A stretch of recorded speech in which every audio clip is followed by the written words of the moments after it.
আপনাদের জ্ঞাতার্থে জানাচ্ছি অদ্য 21 অগাস্ট আমরা সাতক্ষীরা জেলার শ্যামনগর থানার আওতাধীন সুন্দরবনের গভীরে পাইসাখালী নামক জায়গায় একটা গোপন সম্পদের ভিত্তিতে অভিযান পরিচালনা করি।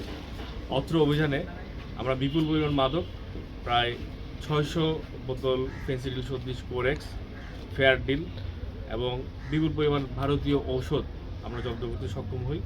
এই ওষুধগুলোর মধ্যে উল্লেখযোগ্য পরিমাণ ক্যান্সারের যে ক্যামো, সেই ভারতীয় ক্যামো এবং বিভিন্ন প্রকারের অবৈধ ওষুধ যেমন টেপেন্টাডল এগুলো রয়েছে।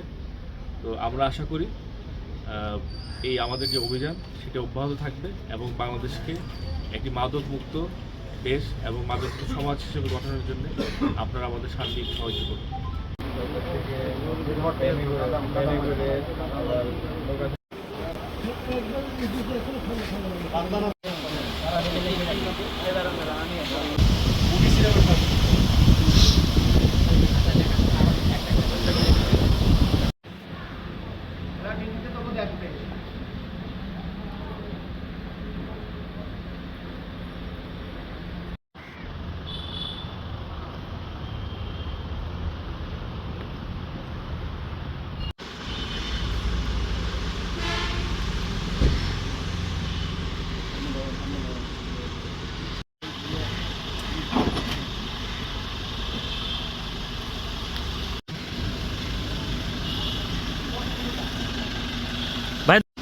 হালকা হালকা হালকা হালকা হালকা হালকা হালকা